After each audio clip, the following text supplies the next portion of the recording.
Hello, everybody. I think it's funny is no matter how many videos I've done, I always get a little nervous starting one. So I thought I'd break the tension with some jokes, um, and some coronavirus jokes, in fact. And you know, I'm going to tell you these jokes today, but you won't know if you get them for 2 weeks.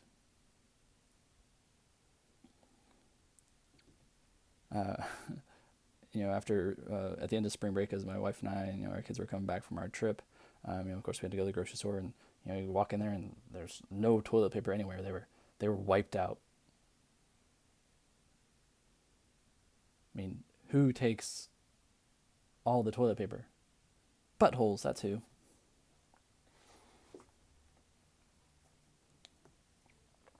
You know, if any of these uh, coronavirus jokes have uh, flown over your head, don't worry. Just be patient.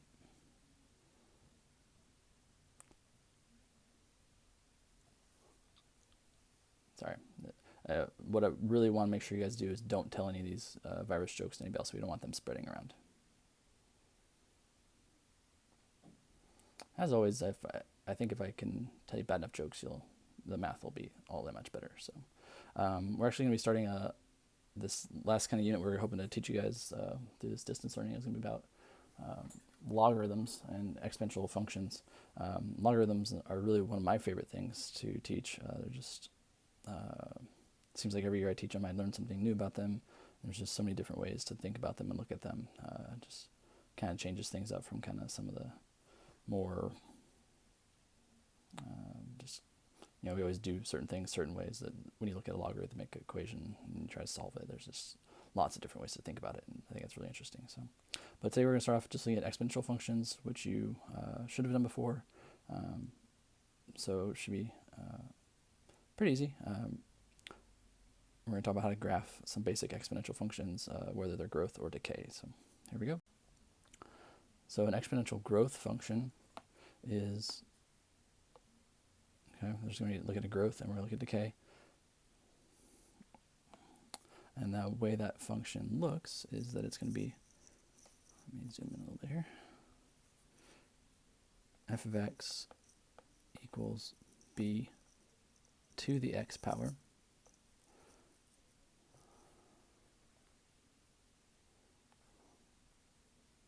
And what we need to know about b, since it's a growth function, is that b has to be greater than 1.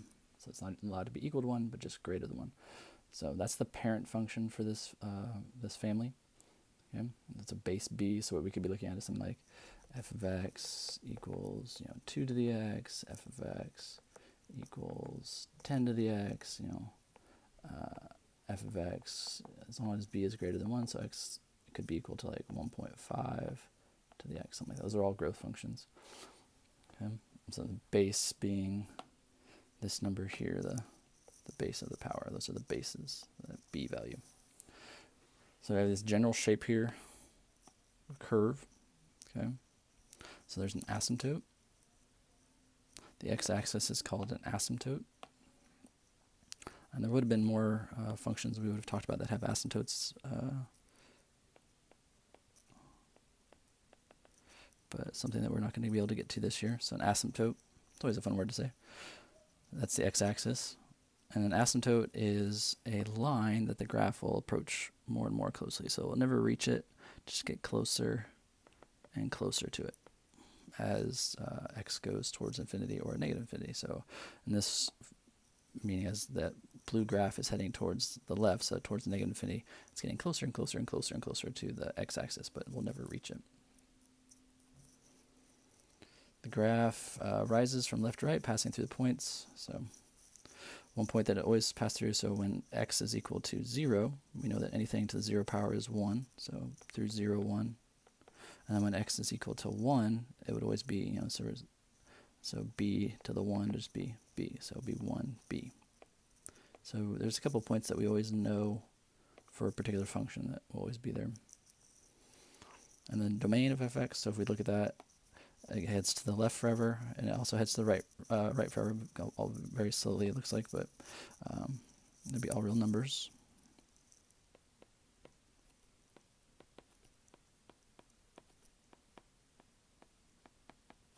And then the range, so as you look at that graph, the lowest value for y would be just above 0, and then it would go up forever. So we'd say that all of our y values would be greater than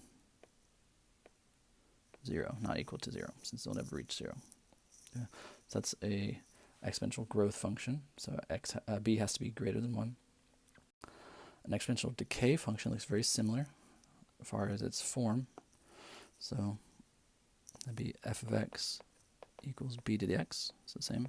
It's just that b is different now. So b is now between 0 and 1. So the numbers that are between 0 and 1. So f of x could be 1/2. F of x could be 0.2. So pretty common misconception is that f of x could be something like -2, like that. And we do not use negative bases for that. Same thing here with like f of x could not be, well, sorry, that one could happen. We could do that. What couldn't happen is this. So where the bases and separates, so no negative numbers allowed as bases. So the base has to either be greater than 1 or between 0 and 1. So that is a decay function when we look at numbers that are less than 1 and between greater than 0 though. So we notice that the shape is pretty much the same, just mirrored around that y-axis, reflected around that y-axis. So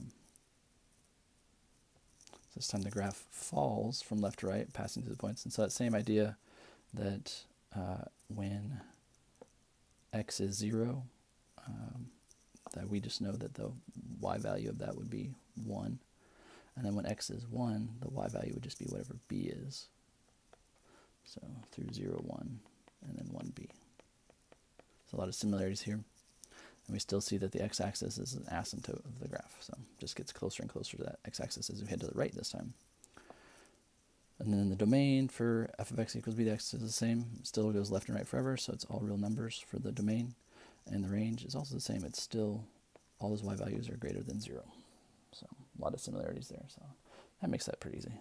We will see some shifting and stretching and stuff like that on the next video that Ms. O'Neill will present. So the range can change.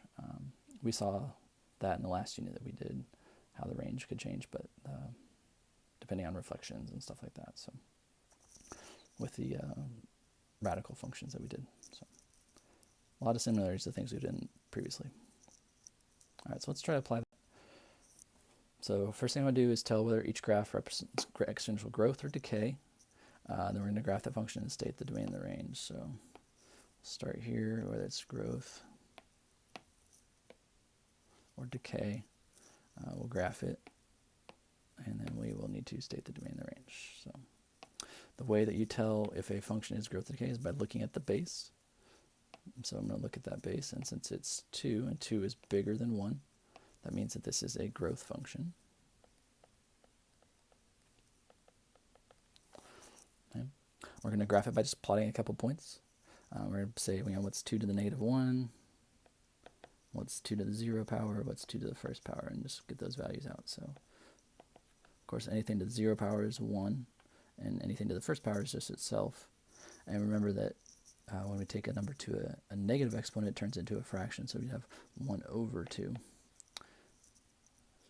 which is something you could also type into a calculator, and it would spit out 0.5, but we need to use our exponent rules that we know. So I'm going to plot those 3 points, so -1, 1/2, 0, 1, and 1, 2. And that's not a lot of information there, and you might think that when you graph that, it's going to be a line. So we really need to remember what the graph is going to look like. It's going to be a curve, and also how it's going to have that asymptote. So I'm going to go ahead and draw that asymptote in, even though it's on the axis. Just sketch that in real quick. It should just be a dashed line.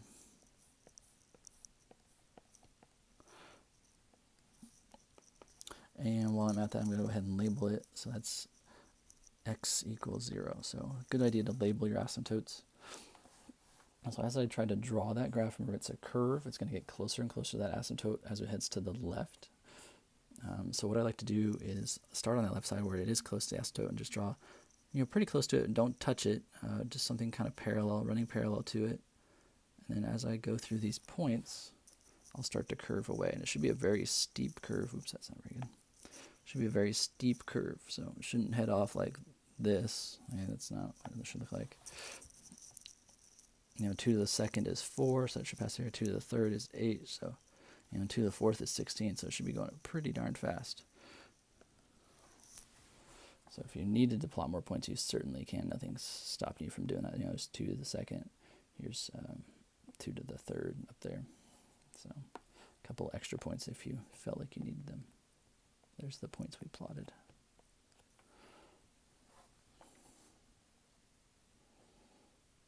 It's a pretty easy graph to draw. And then domain and range, just like before, domain goes left and right forever. So that's all real numbers for the domain. And all those y values are greater than 0. When you look at your t-chart, you see that all of those y values are bigger than 0. And we can use any x value that we want. All right, next problem, y equals 2/5 to the x power. So first thing I want to do is see if it's growth or decay. So I'm looking at that base, and that is less than 1 but greater than 0. So that is a decay function. So that means that we should be seeing this curve this time as it decreases to the right. So I'm going to say, go ahead and get my chart. So 2/5 to the -1, 2/5 to the 0, 2/5 to the +1. Of course, 2/5 to the 1 is just 2/5, which is which is 0.4 as you're trying to think about it, plotting it. And 2/5 to 0 is 1, and 2/5 to the -1, that's going to flip that fraction upside down, so that's going to be 5/2, which is equal to 2.5. So as I'm thinking about how to plot those points. So -1, I'm going to go to 2.5, 0, 1, and then 1, about 0.4, so just a little bit less than half if you can. And put in my asymptotes.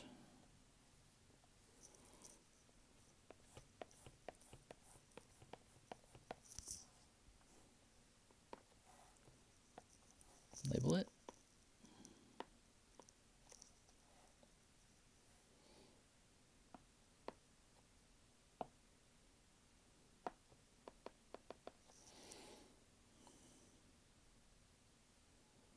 And then draw my graph.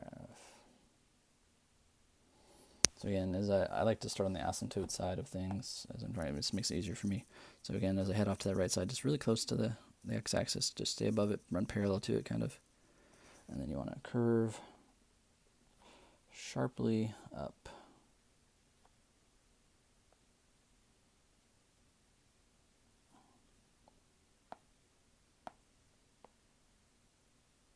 To the left. Arrows on both ends. So it looks something like that. Domain range, again, left and right forever. Use any numbers we want. Range, we'll go, all those y values are bigger than 0. So that's pretty much it. I got a couple more examples that I will show you, but that's really what this is going to be about. Nothing too surprising. Be pretty basic graphs we're going to start with today. So 5 to the x, same questions, decay or growth, draw the graph, and domain range. So 5 is bigger than 0, so that is a growth function. Going to plug in those points. 5 to the -1, which would be 1/5. 5 to the 0, which would be 1, and 5 to the first, which would be 5. So I'm going to plot those 3 points. And 1/5 really close to that x-axis. It's hard to do.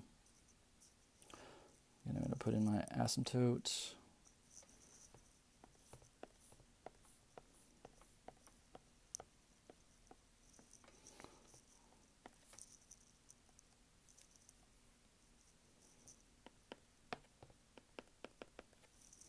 And I'm trying to draw this curve. this one's going to be very steep. 5 to the second is 25, so it shoots way up. So I start on the left side, really close to the x-axis, flat line, parallel line. Don't touch that x-axis. And then curve up through here very steeply. Should not cross 2. Arrow on both ends. So really fast growth there. And then domain, should be used to this by now. All real numbers, range, all those y values are greater than 0. And the last one, so there's that graph. Last one, check that base value, 0.25 is less than 1, greater than 0, so that's a decay.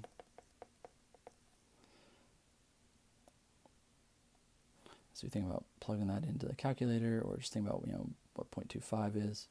0.25 is the same as 1/4. So 1/4 to the -1, that'd be flipping that fraction. That's 4. 1/4 to 0. Anything to 0 is 1. 1/4 to the 1. Anything to the 1 power is itself, so 1/4. Or you could have typed in 0.25 to the -1 in your calculator, 0.25 to the first. So, but we know a lot about fractions, so let's use our knowledge there to do the math.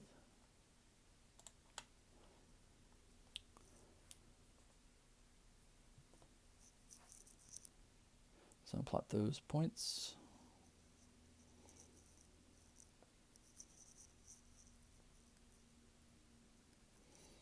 I'm going to put in my asymptote.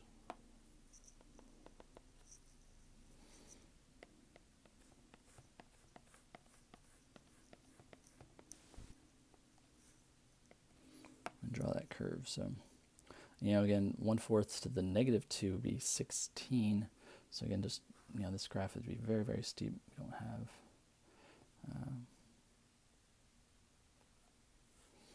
so I start along the asymptote. We won't be able to plot another point. Should look something like that. We're getting very, very sharp decay there, and then it flattens out as it hits to the right. And when you know what the domain is, all real numbers. And the range is that our y values will always be bigger than 0. So no matter, 1/4 to 100 power is still something bigger than 0. So the numbers get very, very small, but they will always be bigger than 0. So, all right, so that's how you graph a very basic exponential growth or exponential decay function. You guys will have a short worksheet to do. We will try to mix things between worksheets and IXL. Just IXL did not have good problems for this, so just have to print that worksheet or just use it off computer and kind of try your best to copy it on paper, and then send your teacher a scan or